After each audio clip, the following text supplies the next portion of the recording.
বুখারী শরীফের ভিতরে বর্ণনা পাওয়া যায়, নবী করিম সাল্লাল্লাহু আলাইহি ওয়াসাল্লাম বলেন যে কিয়ামতের ময়দানে প্রতিটা উম্মত যারা গুনাহগার হবে, পাপাচার হবে, তারা উলঙ্গ অবস্থায় উঠবে। জোরে বলুন নাউজুবিল্লাহ। কি অবস্থায়? উলঙ্গ অবস্থায় উঠবে।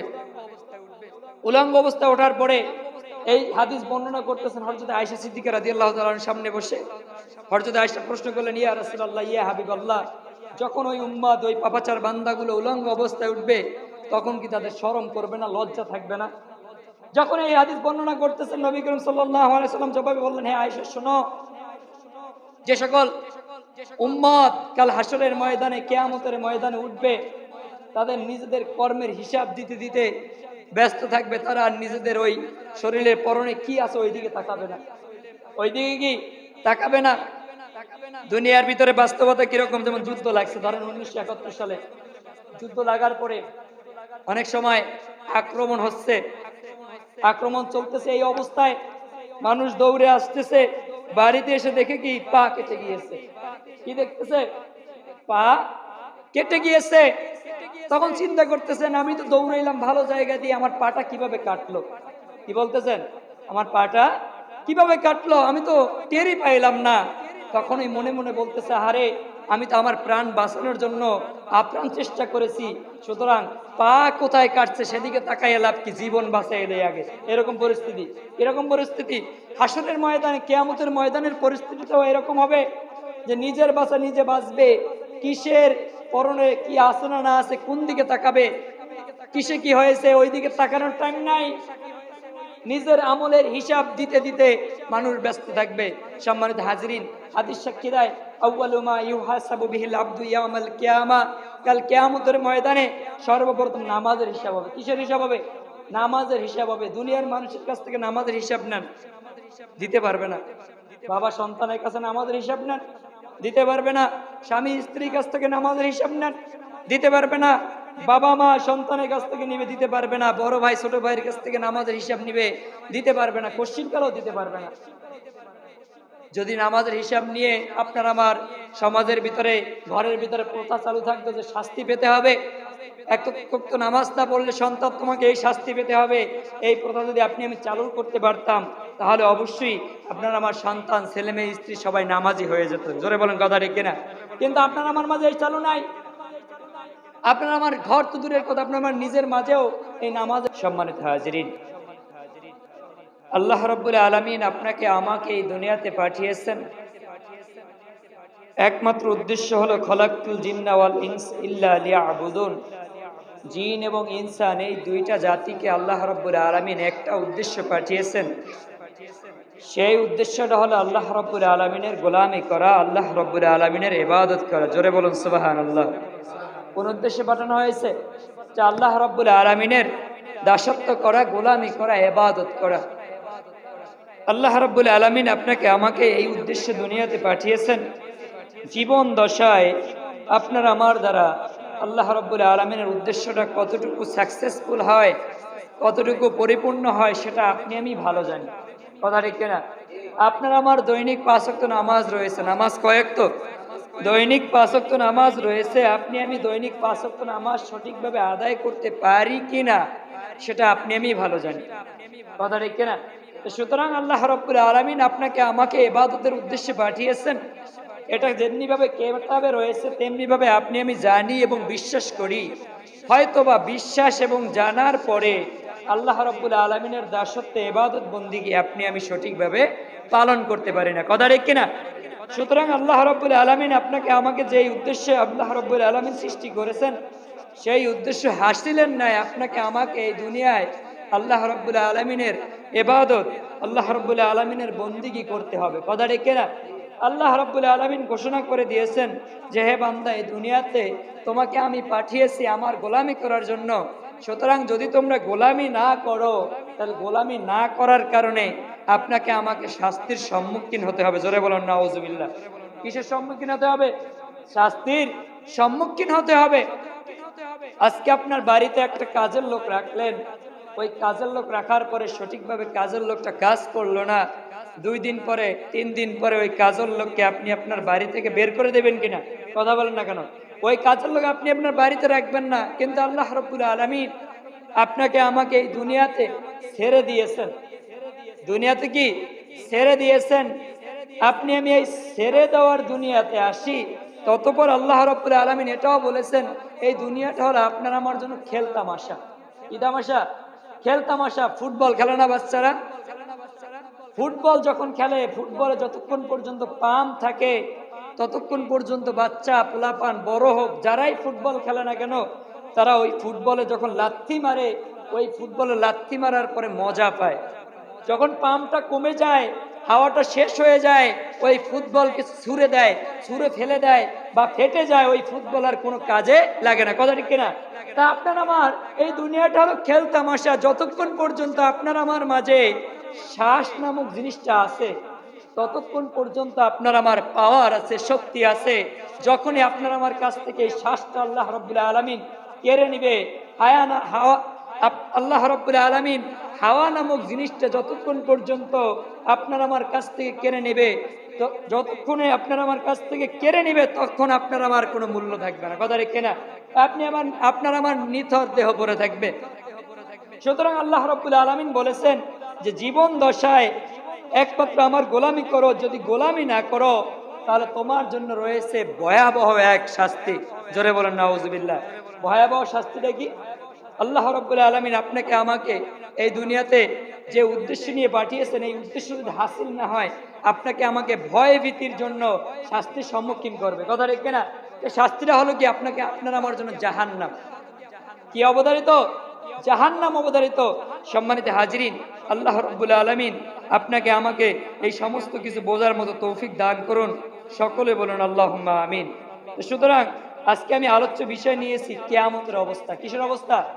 কথা বলেন, কিসের অবস্থা? কিয়ামতের অবস্থা। কিয়ামত কি? হাবিব সাল্লাল্লাহু আলাইহি ওয়াসাল্লাম এর কাছে এক সাহাবী প্রশ্ন করলেন, ইয়া রাসূলুল্লাহ, ইয়া হাবিবাল্লাহ, যে আমি যে কিয়ামত শুনি, এই কিয়ামতটা কি? আমাদেরকে বর্ণনা করেন হাবিব সাল্লাল্লাহু আলাইহি ওয়াসাল্লাম বলেন যে হ্যাঁ উম্মত, কিয়ামত তো এমন এক জিনিস, তুমি যখনই মৃত্যুবরণ করবে তখন থেকেই তোমার জন্য কিয়ামত শুরু। জোরে বলেন, কথা ঠিক কিনা? যে বান্দারা যখন মৃত্যুবরণ করবে সাথে সাথে তার জন্যই কি কিয়ামত শুরু। সম্মানিত হাজিরিন, মুসলিম শরীফের ভিতরে বর্ণনা পাওয়া যায়, নবী করিম সাল্লাল্লাহু আলাইহি ওয়াসাল্লাম বলেন যে কিয়ামতের দিন সূর্য আপনার আমার মাথার 3 ইঞ্চি পরিমাণ দূরত্বে থাকবে। জোরে বলুন নাউজুবিল্লাহ। কয় ইঞ্চি পরিমাণ? 3 ইঞ্চি পরিমাণ দূরত্বে থাকবে। আপনার আমার সূর্যের এই যে গরম লাগতেছে, এখন ফ্যান ছাড়া থাকা যায় না। কথা ঠিক কিনা? ফ্যান ছাড়া থাকা যায় না। একটু চিন্তা করে দেখি যে কিছুক্ষণের জন্য যদি আপনার আমার কারেন্ট চলে যায়, তখন আপনার আমার ভিতরে বিরক্তি ছাপ আসে। কথা ঠিক কিনা? আপনার আমার ভিতরে বিরক্তি ছাপ আসে যে কারেন্টটা নেওয়ার সময় হইল না, নামাজরত অবস্থায়, আলোচনার অর্থ অবস্থায় কারেন্টটা নিয়ে গেল। অথচ আপনার আমার জন্য এমন দিন অপেক্ষা করতেছে যেই দিন আপনার আমার মাথার কোনো বর্ণনা 1 বিঘা, কোনো বর্ণনা 3 ইঞ্চি পরিমাণ দূরত্বে সূর্য থাকবে। জোরে বলুন নাউজুবিল্লাহ। কয় ইঞ্চি পরিমাণ? 3 ইঞ্চি পরিমাণ দূরত্বে সূর্য থাকবে। হাবিব সাল্লাল্লাহু আলাইহি ওয়াসাল্লাম এরপরে বলেন কিয়ামতের দিনটা হলো এমন এক দিন, যেই দিন উম্মত, পাপাচার বান্দা, গুনাহগার বান্দা নিজ নিজ কর্মের জন্য ব্যস্ত থাকবে। জোরে বলুন নাউজুবিল্লাহ। নিজ নিজ কর্মের হিসাব দেওয়ার জন্য ব্যস্ত থাকবে এবং কর্মের হিসাব দেওয়ার জন্য ব্যস্ত থাকবে। কি অবস্থায় থাকবে? শরীর থেকে যে ঘাম মোবারক করবে, যে ঘাম করবে, ওই ঘাম কোন উম্মতের জন্য, কোন পাপাচার বান্দার জন্য টাকনু পর্যন্ত থাকবে, হাঁটু পর্যন্ত থাকবে, কোমর পর্যন্ত থাকবে, বুক বরাবর পর্যন্ত থাকবে, এরপরে দাড়ি বরাবর, চোয়াল বরাবর পর্যন্ত ঘামের ভিতরে ডুবন্ত অবস্থায় থাকবে। জোরে বলেন নাউজুবিল্লাহ। এরপরে নবী করিম সাল্লাল্লাহু আলাইহি ওয়াসাল্লাম ঘোষণা করে দিয়েছেন যে ওই বান্দাগুলো তার নিজেদের শরীরের ঘাম ওই কাল কিয়ামতের ময়দানে ওই ঘামে ডুবন্ত অবস্থায় থাকবে। জোরে বলেন নাউজুবিল্লাহ। কিয়ামত আপনার আমার জন্য আছে কিনা? কথা বলেন না। কারণ কিয়ামত আপনার আমার জন্য অবধারিত। কিয়ামত কি আপনার আমার জন্য অবধারিত আছে। আপনার আমার যে কোরআনুল কারীম রয়েছে, এই কোরআনুল কারীমের 30তম পারাটা যে রয়েছে, প্রতিটা সূরার ভিতরে আপনার আমার জন্য কিয়ামতের বর্ণনা। কিসের বর্ণনা? প্রতিটা সূরার ভিতরেই কিয়ামতের বর্ণনা রয়েছে। আপনার আমার যদি আপনি আমি যদি একটু ভাবি, তাহলে আপনি আমি বুঝতে পারবো যে কিয়ামত কতটা ভয়াবহ। সম্মানিত হাজরিন, আল্লাহ রাব্বুল আলামিন আপনাকে আমাকে এখান থেকে শিখে আল্লাহর তাকওয়া অর্জন করে ইবাদত করার মতো তৌফিক দান করুন। সকলে বলুন আল্লাহুম্মা আমিন। বুখারী শরীফের ভিতরে বর্ণনা পাওয়া যায়, নবী করিম সাল্লাল্লাহু আলাইহি ওয়াসাল্লাম বলেন যে কিয়ামতের ময়দানে প্রতিটা উম্মত যারা গুনাহগার হবে, পাপাচার হবে, তারা উলঙ্গ অবস্থায় উঠবে। জোরে বলুন নাউযুবিল্লাহ। কি অবস্থায়? উলঙ্গ অবস্থায় উঠবে। উলঙ্গ অবস্থায় ওঠার পরে এই হাদিস বর্ণনা করতেছেন হযরত আয়েশা সিদ্দিকা রাদিয়াল্লাহু তাআলার সামনে বসে। হযরত আয়েশা প্রশ্ন করলেন, ইয়া রাসূলুল্লাহ, ইয়া হাবিবাল্লাহ, যখন ওই উম্মত, ওই পাপাচার বান্দাগুলো উলঙ্গ অবস্থায় উঠবে, তখন কি তাদের শরম করবে না, লজ্জা থাকবে না? যখন এই হাদিস বর্ণনা করতেছেন, নবী করিম সাল্লাল্লাহু আলাইহি ওয়াসাল্লাম জবাবে বললেন, হে আয়েশা শোনো, যে সকল উম্মত কাল হাসরের ময়দানে, কিয়ামতের ময়দানে উঠবে, তাদের নিজেদের কর্মের হিসাব দিতে দিতে ব্যস্ত থাকবে। তারা আর নিজেদের ওই শরীরের পরনে কি আছে ওইদিকে তাকাবে না, ওইদিকে কি তাকাবে না। দুনিয়ার ভিতরে বাস্তবতা কিরকম, যেমন যুদ্ধ লাগছে, ধরেন 1971 সালে যুদ্ধ লাগার পরে অনেক সময় আক্রমণ হচ্ছে, আক্রমণ চলতেছে, এই অবস্থায় মানুষ দৌড়ে আসতেছে, বাড়িতে এসে দেখে কি পা কেটে গিয়েছে। কি দেখতেছে? পা কেটে গিয়েছে। তখন চিন্তা করতেছেন, আমি তো দৌড়াইলাম ভালো জায়গা দিয়ে, আমার পাটা কিভাবে কাটলো? কি বলতেছেন? আমার পাটা কিভাবে কাটলো, আমি তো টেরই পাইলাম না। তখনই মনে মনে বলতেছে, আরে আমি তো আমার প্রাণ বাঁচানোর জন্য আপ্রাণ চেষ্টা করেছি, সুতরাং পা কোথায় কাটছে সেদিকে তাকাইয়া লাভ কি, জীবন বাঁচাইলে আগে। এরকম পরিস্থিতি, এরকম পরিস্থিতি হাসরের ময়দানে, কিয়ামতের ময়দানের পরিস্থিতিটাও এরকম হবে যে নিজের বাঁচা নিজে বাঁচবে। কিসের পরনে কি আছে না না আছে, কোন দিকে তাকাবে, কিসে কি হয়েছে, ওই দিকে তাকানোর টাইম নাই। নিজের আমলের হিসাব দিতে দিতে মানুষ ব্যস্ত থাকবে। সম্মানিত হাজরিন, হাদিস সাক্ষী দেয়, আউয়ালু মা ইউহাসাবু বিহিল আবদু ইয়াউমাল কিয়ামা, কাল কিয়ামতের ময়দানে সর্বপ্রথম নামাজের হিসাব হবে। কিসের হিসাব হবে? নামাজের হিসাব হবে। দুনিয়ার মানুষের কাছ থেকে নামাজের হিসাব নেন, দিতে পারবে না। বাবা সন্তানের কাছে নামাজের হিসাব নেন, দিতে পারবে না। স্বামী স্ত্রীর কাছ থেকে নামাজের হিসাব নেন, দিতে পারবে না। বাবা মা সন্তানের কাছ থেকে নিবে, দিতে পারবে না। বড় ভাই ছোট ভাইয়ের কাছ থেকে নামাজের হিসাব নিবে, দিতে পারবে না। কোশ্চিনকালও দিতে পারবে না। যদি নামাজের হিসাব নিয়ে আপনার আমার সমাজের ভিতরে, ঘরের ভিতরে প্রথা চালু থাকতো যে শাস্তি পেতে হবে, এক তো নামাজ না পড়লে সন্তান তোমাকে এই শাস্তি পেতে হবে, এই প্রথা যদি আপনি আমি চালু করতে পারতাম, তাহলে অবশ্যই আপনার আমার সন্তান, ছেলে মেয়ে, স্ত্রী সবাই নামাজি হয়ে যেত। জোরে বলেন কথা ঠিক কিনা? কিন্তু আপনার আমার মাঝে এই চালু নাই। আপনার আমার ঘর তো দূরের কথা, আপনার আমার নিজের মাঝেও এই নামাজের প্রথা চালু নাই। আল্লাহ রাব্বুল আলামিন আপনাকে আমাকে এখান থেকে বোঝার মতো তৌফিক দান করুন। সকল বলে আল্লাহুম্মা আমিন। সম্মানিত হাজিরিন, মুসলিম শরীফের ভিতরে বর্ণনা, নবী করিম সাল্লাল্লাহু আলাইহি ওয়াসাল্লাম বলেন, হিসাবের দিন জাহান্নামকে টানিয়া জাহান্নামের ফেরেশতা রাখবে। জাহান্নামের ফেরেশতা রয়েছে। কি রয়েছে? জাহান্নামের ফেরেশতা রয়েছে। তারা হিসাবের দিন ওই জাহান্নামকে টানিয়ে রাখবে 70,000 শিকল ধরা। 70,000 শিকল ধরা ওই জাহান্নামকে টানিয়ে ধরবে। কয় হাজার শিকল ধরা? 70,000 শিকল ধরা জাহান্নামকে টানিয়ে রাখবে। এবং এক একটা শিকলের লগে 70,000 ফেরেশতা থাকবে। কয় হাজার ফেরেশতা? 70,000 ফেরেশতা থাকবে। তারা জাহান্নামকে টানিয়ে রাখবে, জাহান্নামকে টানিয়ে রাখবে। এই যে জাহান্নাম আপনার আমার দ্বারা আপনাকে আমাকে এই জাহান্নামের ভিতরে জ্বালাইবে। কি করবে? জ্বালাইবে। এই জাহান্নাম থেকে আপনাকে আমাকে মুক্তি পেতে হবে। আল্লাহ রাব্বুল আলামিন আপনাকে আমাকে এখান থেকে মুক্ত থাকার মতো তৌফিক দান করুন। সকল বলুন আল্লাহুম্মা আমিন। সম্মানিত হাজিরিন, বলতেছিলাম আপনার আমার জীবন দশা আল্লাহ রাব্বুল আলামিনের যে ইবাদত হবে, সেই ইবাদতগুলো একমাত্র আল্লাহ রাব্বুল আলামিনের জন্যই হবে। কার জন্য হবে? আল্লাহ রাব্বুল আলামিনের জন্যই হবে। দুনিয়ার মানুষের জন্য কেন ইবাদত হবে না। যদি আপনার আমার কোনো বিষয় নিয়ে খটকা লাগে, আপনাকে আমাকে কোনো বিষয় পানা চেতে হলে ওই রবের কাছে যাইতে হবে। কার কাছে যাইতে হবে? মহান রবের কাছে যাইতে হবে। আল্লাহ রাব্বুল আলামিনকে বেশি বেশি ডাকতে হবে। আল্লাহ রাব্বুল আলামিন আপনাকে আমাকে কত দয়া করে, মায়া করে সৃষ্টি করে এই দুনিয়াতে পাঠিয়েছেন। একটু চিন্তা করে দেখেন, আপনি আমি নামাজ ঠিকমতো পড়তে পারি না। ঠিকমতো নামাজ পড়তে পারি? আপনি আমি ঠিকমতো নামাজ পড়তে পারি না, সেজদা ঠিকমতো দিতে পারি না। আপনার আমার দ্বারা আল্লাহ রাব্বুল আলামিনের হুকুম আহকাম ঠিকমতো আদায় হয় না, অতঃপর আল্লাহ রাব্বুল আলামিন আপনাকে আমাকে এরপরও বাঁচিয়ে রেখেছেন। এরপরও কি বাঁচিয়ে রেখেছেন। আপনি আমি জীবন দশায় এই যে এক বছরের হিসাবটাই একটু করি, এক বছরে 365 দিন, কতদিন? 365 দিন। পুরুষের জন্য দৈনিক 5 ওয়াক্ত করে নামাজ হলে 365 দিনে 1825 ওয়াক্ত নামাজ হয়। কয় ওয়াক্ত নামাজ হয়? 1825 ওয়াক্ত নামাজ হয়। কিন্তু আপনি আমি এই 1825 ওয়াক্ত নামাজ জীবন দশায় আদায় করতে পারি না। কথা ঠিক কিনা? জীবন দশায় কি আদায় করতে পারি না। আপনার আমার দৈনিক এর হিসাব যদি একদিনের হিসাবটা যদি আল্লাহ রাব্বুল আলামিন নিতেন, আপনি আমি ওই একদিনের হিসাব আল্লাহর কাছে দিতে পারবো না। কি পারবো না? আপনি আমি একদিনের হিসাব আল্লাহর কাছে দিতে পারবো না। অতঃপর আল্লাহ রাব্বুল আলামিন আপনাকে আমাকে দয়া করে মহব্বত করে রহমত দিয়ে আজও পর্যন্ত বাঁচিয়ে রেখেছেন একমাত্র কিসের আশায়? যে বান্দা ফিরে আসবে। কি হবে? বান্দা ফিরে আসবে। এই যে আপনার আমার যারা যে সকল ফেরেশতা রয়েছে, আপনার আমার আমল নামা লিখেন।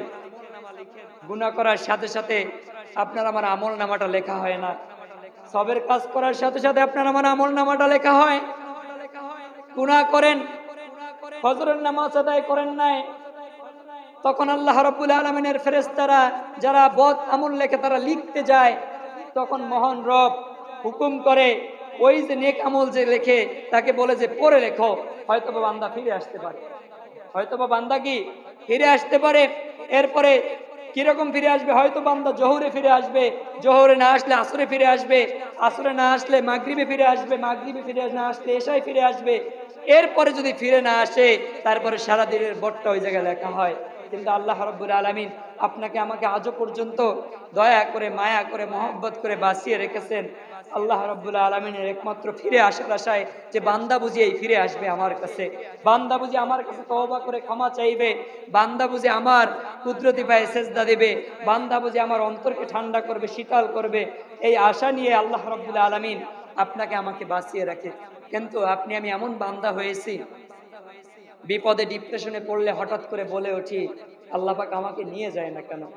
আল্লাহ পাক কি আমাকে নিয়ে যায় না কেন? কিন্তু ওটা না কথা। আল্লাহ রাব্বুল আলামিন আপনাকে আমাকে বাঁচিয়ে রেখেছেন, এর জন্য শুকরিয়া আদায় করতে হবে। আপনার আমার জন্য ভালো, আপনার আমার ধারা যেন ভালো কাজটা হয়, এর জন্য নিয়ত থাকতে হবে যে আমি আজকে ভালো কাজটা করব। সম্মানিত হাজরিন, আপনাকে আমাকে জাহান্নাম থেকে মুক্তি পেতে হবে। কি থেকে মুক্তি পেতে হবে? জাহান্নাম থেকে মুক্তি পেতে হবে। আপনাকে আমাকে বেশি বেশি আমল করতে হবে, আপনাকে আমাকে বেশি বেশি আল্লাহ পাকের শুকরিয়া জ্ঞাপন করতে হবে, আপনাকে আমাকে বেশি বেশি দুরুদ, বেশি বেশি জিকির আজকার করতে হবে। কি করতে হবে? বেশি বেশি দুরুদ জিকির আজকার করতে হবে। যদি আপনি আমি এটা জীবন দশায় বাস্তবায়ন করতে পারি, হয়তো আল্লাহ রাব্বুল আলামিন কোন কোন আমলের উসিলায় আপনাকে আমাকে কবুল আর মঞ্জুর করে নেবেন। আল্লাহ পাক আপনাকে আমাকে এখান থেকে বাঁচার মতো তৌফিক দান করুন। সকলে বলুন আল্লাহুম্মা আমিন। সম্মানিত হাজিরিন, আবু দাউদ শরীফের ভিতরে বর্ণনা পাওয়া যায়, হযরত আয়েশা সিদ্দিকা রাদিয়াল্লাহু তাআলা আনহু একদিন জাহান্নামের কথা স্মরণ করে কেঁদে দিয়েছিলেন। জাহান্নামের কথা স্মরণ করে কেঁদে দিয়েছিলেন। আপনি আমি জাহান্নামের কথা স্মরণ করে তো কাঁদি না। বিশ্বনবী সাল্লাল্লাহু আলাইহি ওয়াসাল্লামের সামনে যখন এই জাহান্নামের কথা স্মরণ করে কেঁদে দিয়েছিলেন, নবী করিম সাল্লাল্লাহু আলাইহি ওয়াসাল্লাম বললেন যে, হে আয়েশা, তুমি কিসের জন্য কান্না করো? বিশ্বনবী সাল্লাল্লাহু আলাইহি ওয়াসাল্লামের প্রশ্নের জবাবে হযরত আয়েশা সিদ্দিকা রাদিয়াল্লাহু তাআলা আনহা বলেন যে, ইয়া রাসূলুল্লাহ, ইয়া হাবিবাল্লাহ, আমি জাহান্নামের ভয়ে কান্না করি। কিসের ভয়ে কান্না করি? জাহান্নামের ভয়ে কান্না করি। কিন্তু আপনার আমার দ্বারা এই কান্না নামক জিনিসটা আসে না। আমি বারবার বলি যে আপনাকে আমাকে গুনাহ ক্ষমা পেতে হলে মহান রবের কাছে মাথা নত করতে হবে। সন্তান ভুল করলে ক্ষমা চাইলে সন্তানকে ক্ষমা করে দেন, কিন্তু আল্লাহর কাছে আপনি আমি ক্ষমাও চাই না। কি করি না? মহান রবের কাছে আপনি আমি গুনাহের জন্য অনুতপ্ত হই না, ক্ষমা চাই না। এটা হলো আপনার আমার মনের ভিতরে এক প্রকার তাকাব্বারি, এক প্রকার বড় বড় ভাব, যে আমি যদি নত হই রবের কাছে কেমন দেখায় না। কিন্তু দুনিয়ার মানুষের কাছে নত হতে মানুষ চুল পরিমাণ, বিন্দু পরিমাণ সময় করে না। দুনিয়ার মানুষের কাছে যখন তখন নত হয়ে যায়, কিন্তু রবের কাছে নত হয় না। দুনিয়ার মানুষের কাছে যখন ঠেকে যায় তখন গিয়ে হাত পাতে, মহান রবের কাছে হাত পাতে না। অথচ আপনার আমার সব কিছুর ক্ষেত্রে আল্লাহর কাছে চাইতে হবে। কার কাছে চাইতে হবে? আল্লাহর কাছে চাইতে হবে। আল্লাহ রাব্বুল আলামিন আপনাকে আমাকে এখান থেকে বুঝে আমল করার মতো তৌফিক দান করুন। সকলে বলুন আল্লাহুম্মা আমিন।